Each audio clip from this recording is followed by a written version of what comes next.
Hi, I'm Sylvia Stanway. I'm an autistic adult with a PDA profile and some learning difficulties also. Many of you will know my daughter Eve, who attends Arc Oakbridge. Love Arc Oakbridge. So I have been asked, and I am just speaking off the top of my head after a very busy day, hence my rather shabby appearance. But you only need my brain, you don't need how I look, so that's fine. I'm going to answer some questions that Phil Petch has asked me. So, what does anxiety feel like for me? Well, at different stages and different situations, anxiety can feel different and present differently. So it can feel like a painful wave that overtakes me, and I can't think, I can't feel anything, I can't communicate. I just kind of lock down and am frozen on the spot. So that's kind of a freeze response. It can have, especially when I was younger, the flight response where I would just run or completely avoid the situation. And yeah, I often used to peg it out of school and barefoot over the woods with my dog. That was, that was my flight response, and I'd find my decompression time in the woods. And then there is fight, which is where I stand my ground and can argue in an empty lift that I'm right to get my needs and my perception met because I feel the injustice of it and it's all wrong. Our head of local council has seen me on a loudhailer demanding he resign. That could also be seen as a fight response, possibly. And then there's fawn. Fawn is one that I had through most of my life, and I try not to now, but I can still fall back in it.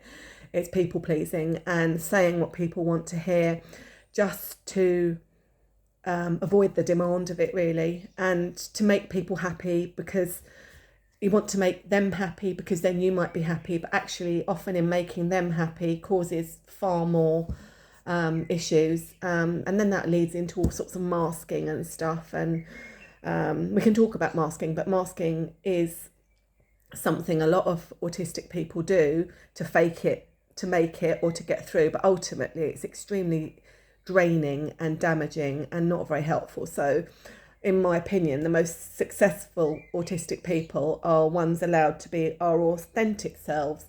Excuse me.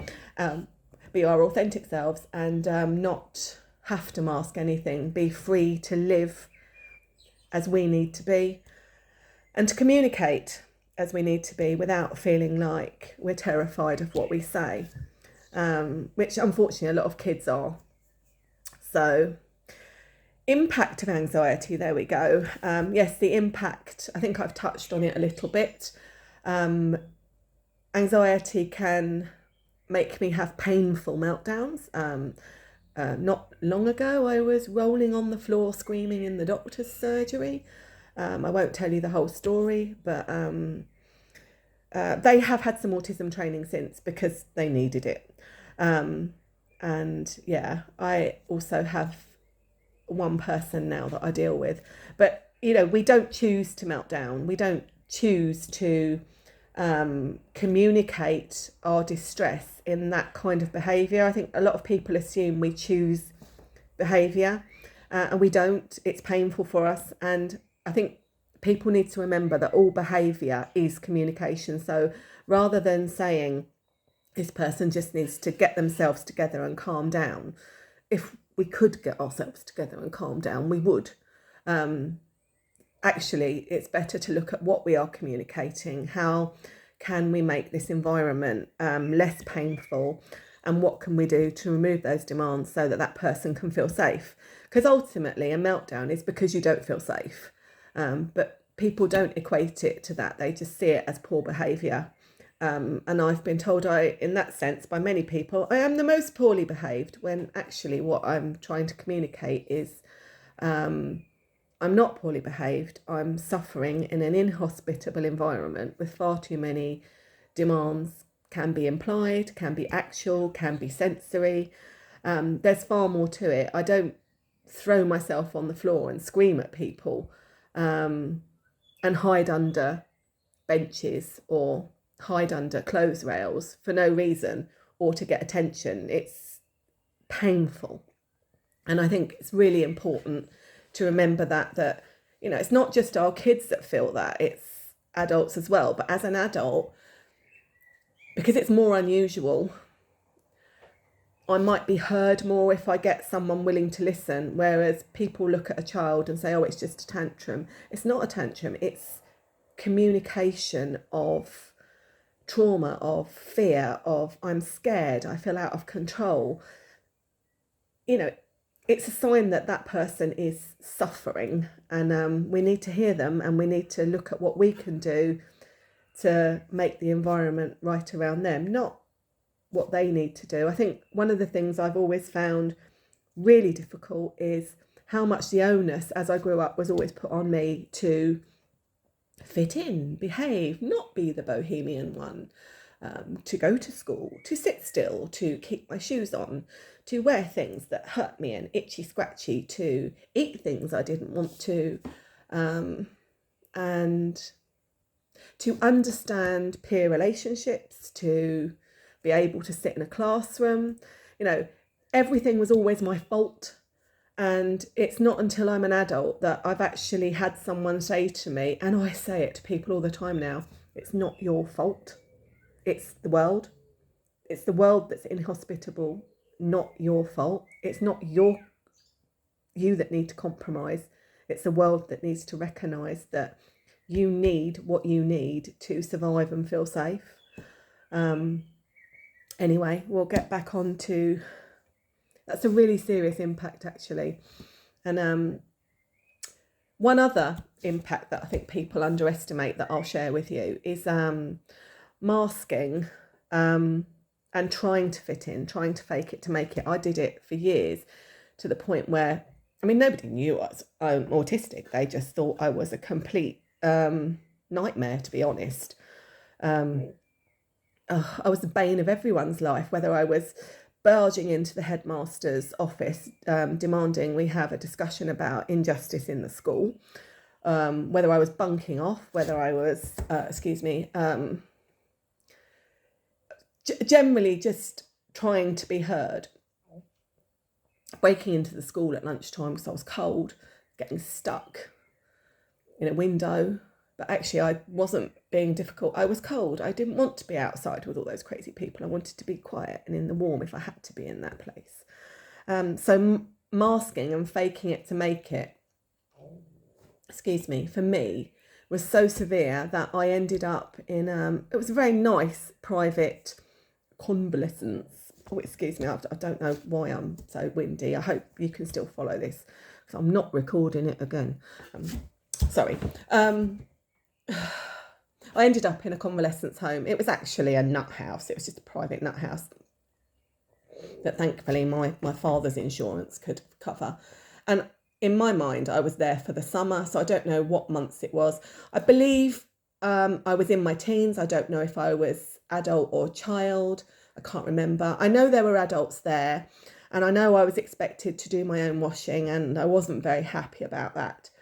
And there was always some person's stuff in the tumble dryer, and I vaguely remember throwing everything out the tumble dryer and decorating the tree with somebody's knickers so I could dry my things, and I don't think I was very popular for that, but I dried my things, and I remember they wanted me to always go and join in, and I didn't want to join in. I had omelette and chips every day in my room, had some weirdo doctor or ologist. I don't know whether she was what sort of ologist. She could have been a Groupon ologist. I don't know, but I think they thought she was rather marvellous.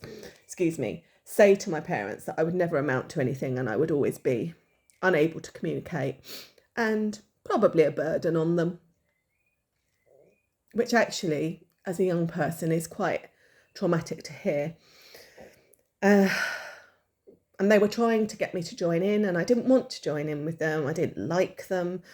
I put my hand out when the drugs came round, because illegal drugs were pretty good. And yeah, I quite enjoyed feeling the effects of those, because it was a way to pass an awful time in there. And then actually I quite liked my room, because I had my own room. And I gradually found my flow, and I eventually joined one of the art groups, and I remember all the therapists saying, oh, she's here, she's joined in. And actually what I did was cut out a huge picture of an orchid, and an orchid can look a bit like a lady garden, and I stuck it in the middle of this piece of paper because they wanted me to do some kind of expressive art. And then I put a few random other things around it, threw my Pritt stick back on the table, walked out the room and said, analyse that.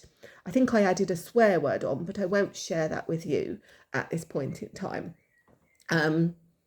So yeah, when I got out, I did feel much better, but what it was a rest. I had a really good rest and pretty much removal of all demands, and managed to start functioning again. But I don't know if I digressed, or I think that was actually a pretty good example of what happens when we're expected to just fit in. I mean, I always say the mainstream world is far less flexible than us. And, excuse me, there's no worse time for demands than when you're growing up, because everybody just assumes that you must compromise. They assume that you must fit in. And actually, we can't always compromise. You know, if we've got our life working as we need it to work, then someone to come and make a change, excuse me, and it doesn't work. It's awful. I mean, I had that happen to me. I think they wanted me to change bedrooms. I didn't want to change bedrooms. That was my room.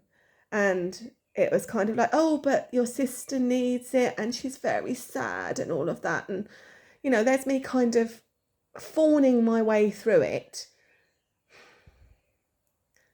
and wanting to please everyone. But ultimately, all it did was me lose my safe space. You know, why was the onus put on me? Shouldn't have been put on me. And there's plenty of other times. I remember some girls that I knew, they bullied someone, and then they made me say it was me, and I wanted to be their friend, so I said it was me, and then I got a walloping off a group of other girls. So it is quite dangerous, you know, assuming that people have that ability to understand what's going on and to agree, because actually once we process everything and feel what we've lost or what we've done, or understand that we didn't understand and we got it wrong, it's really painful. So yeah, you can't just make those assumptions, and that happens a lot to young people. People try it with me now. They say, oh, Sylvia, but you must compromise on this. I say, I won't, and there's a reason I won't. And I'm not being difficult. It's because not everybody needs the same. Some people need some things, others need other things, but you don't all need the same, but you all need what you need to survive.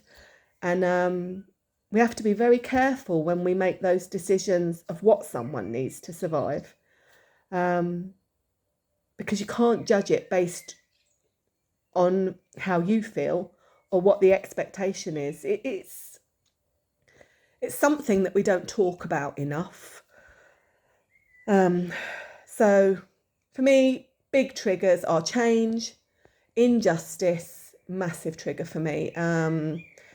Too many people, too much noise, too many demands. I do suffer a lot of social exhaustion through getting through day-to-day life, but I'd say I'm mostly a pretty successful autistic adult in a world that isn't set up for me to be successful. And the reason I'm successful is I have a good tribe around me that understand me, and I live to meet my own needs. Most people accept me for who I am, and acceptance is key. If you accept someone, they can accept themselves, and if you can allow someone to live as they need to live, then they're going to be successful. So there we go. I've spoken for about 15 minutes about myself. Phil, I don't know if this is too long. If it is, you'll have to tell me and I'll redo it another time. But my next one is, you asked about Eve. So most of you see Eve and she's kind of nonsensical, chatting away, saying, Bernie, come and do this, or colon, come and do that. She's got names, I think, for everybody. And she's gone from a child that couldn't access education safely to a child that's thriving. She does very little outside of school. She comes home, happy enough, goes upstairs. She is tired because she has done phenomenally well using her energy in school and to process and to get on, because it's a great environment for her. But at home, she mainly decompresses with the cats. Until recently, we wouldn't really see her other than for dinner. It was almost like stand at the bottom of the stairs with the plate, and the child came down, took the plate, went upstairs, and then we didn't see the child again. But now she does come and ask to watch some usually rubbish that her and her dad like. But I'm really pleased they watch that rubbish together, and we're seeing a lot more of her having that little bit more energy to share with us, which is great. Eve's triggers are too many demands, change, people making assumptions, her cats. If she feels that her cat is unhappy, then she is absolutely distraught. The world impacts on Eve. She doesn't like busy places. She doesn't like going out. She just likes to live to her own terms, and we facilitate that. She doesn't like going on holiday, so I stay home with her, and my husband takes our son away. And people say, oh, but you've got to go as a family. And I say, no, we all get our needs met. We work collaboratively. We understand that we all have different needs and we accept each other. We have very few non-negotiables. Our non-negotiables are around safety. We tend to say if someone's safe, then we leave them alone. And nothing matters as long as we're safe. And actually, we work pretty well on that. So we have got a very collaborative house. And I would say we have pretty mentally safe house and, yeah, safe people, because we work together on that. And it's not always easy, but I think if you stick to accepting that we all need different things and we all need to be safe, always work organically around that and collaboratively, that for us, that's the best way.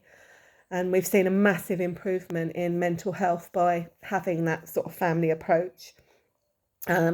We also have a very collaborative approach with school and Forward Thinking Birmingham. Eve has a phenomenal clinical psychologist from CAMS or Forward Thinking Birmingham, and we all work together. Eve has a respite foster carer that she has 2 Sundays a month, so that we can actually parent Alex and do something together, all 3 of us,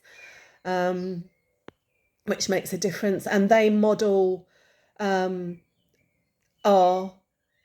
Eve lives in our home. The respite foster carer, she models it with Eve, and it takes a lot for her. Actually, it took a lot for her to go to respite, but she is settled there now, and she gets on well with her respite foster carers. It's 2 Sundays a month, 10 till 5. She won't stay overnight, and we don't force her, even though we've got the award of nights. We don't force her because she doesn't want to, and it's great. And I think everybody working collaboratively makes such a difference, because that's how someone can feel safe. I trust school. I never ever thought I would trust a school ever again, but I do trust school. I very rarely even know what's going on in school, because she's too tired to have conversation when she comes home. So I enjoy looking at Dojo, and I know that if there is anything to discuss, someone will say to me. If Eve raises anything with me that I need to discuss, I'll mention it. But otherwise, there's kind of this symbiotic, I would say symbiotic relationship between us all. It's like a village bringing up the kids. And that is gold standard as far as I'm concerned. So yeah, I think, yeah, it's got to be acceptance-based, collaborative working. Remove assumptions. Always think about that individual person's needs, what they need to get their needs met, not whether it fits in with everybody else's needs. You know, everybody needs what they need to have safe access to the world. Yeah, and I'd say that's how we all feel safe. There's no like magic thing. I mean, Eve has an octopus called Puss Puss on her head at school. Yeah, she loves Puss Puss. Puss Puss makes her feel safe. Bernie makes her feel safe. Being in school makes her feel safe. She knows school is a safe place. I do actually believe her to be a selective mute. None of you would ever see that because she talks to you, but generally she doesn't talk to anyone else. If they try and communicate with her, she doesn't speak. And I think as she gets older, we'll need to look more into that so she gets some acceptance and understanding. But it's a evolution process in not just assuming because one day someone can do something that they can do it the next. You have to constantly accept that person and be present for that person in that time. And yeah, it is really hard work, this acceptance approach, and it's really hard work being collaborative, but the results, I lost my word, the results are phenomenal. Anyway, I am going to stop now. I have no idea whether you've enjoyed this or if it's been useful because it has been off the top of my head. But if it has been useful, if anyone wants to ask me any questions, they can send them to me via Phil or Alison, I'm sure won't mind, but check with her because I know she's absolutely snowed at the moment. Not that Phil isn't, so I've just given you all a load of work. And if, yeah, ask me any questions, or if you want to talk live about something, I don't mind doing a Teams, just let me know. But keep up the good work.